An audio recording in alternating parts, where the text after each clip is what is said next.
Hello friends, इस video में जानेंगे कोर्ट कचहरी से रिलेटेड वर्ड।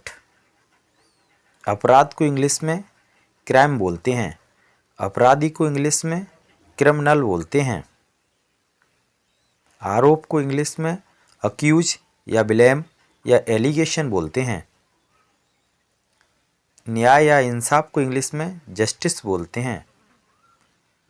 कानून को इंग्लिश में लॉ, कानून को इंग्लिश में लीगल बोलते हैं। वकील को इंग्लिश में लॉयर या एडवोकेट बोलते हैं। आरोपी को इंग्लिश में अक्यूज्ड बोलते हैं। हिरासत को इंग्लिश में कस्टडी बोलते हैं। हथकड़ी को इंग्लिश में हैंडकफ्स बोलते हैं।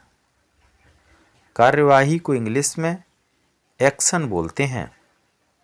कारागार को इंग्लिश में जेल या प्रिजन, कैदी को इंग्लिश में प्रिजनर, कारावास को इंग्लिश में कन्फाइनमेंट बोलते हैं। निर्दोष को इंग्लिश में इनोसेंट बोलते हैं।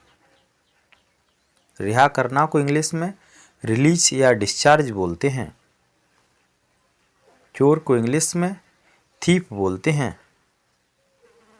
दंड या सजा को इंग्लिश में पनिशमेंट बोलते हैं।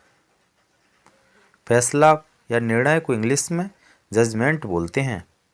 बयान को इंग्लिश में स्टेटमेंट बोलते हैं। मुकदमा को इंग्लिश में केस या लिटिगेशन बोलते हैं। कटघरा को इंग्लिश में विटनेस बॉक्स बोलते हैं। सबूत को इंग्लिश में प्रूफ या एविडेंस बोलते हैं। गवाह को इंग्लिश में विटनेस बोलते हैं। चश्मदीद गवाह को इंग्लिश में आई विटनेस बोलते हैं। अदालत या न्यायालय को इंग्लिश में कोर्ट बोलते हैं।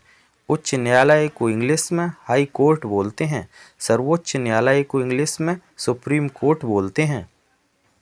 न्यायाधीश को इंग्लिश में जज बोलते हैं। गिरफ्तार को इंग्लिश में अरेस्ट बोलते हैं। हमला को इंग्लिश में अटैक बोलते हैं। हत्या को इंग्लिश में मर्डर या किल बोलते हैं। जज का हथौड़ा को इंग्लिश में गेवल बोलते हैं। विवाद को इंग्लिश में कंट्रोवर्सी बोलते हैं। बहस को इंग्लिश में आर्गुमेंट या डिबेट बोलते हैं। धमकी को इंग्लिश में थ्रेट बोलते हैं। समझौता को इंग्लिश में एग्रीमेंट बोलते हैं। जमानत को इंग्लिश में बेल या गेज बोलते हैं। रिहा करना को इंग्लिश में रिलीज या डिस्चार्ज बोलते हैं।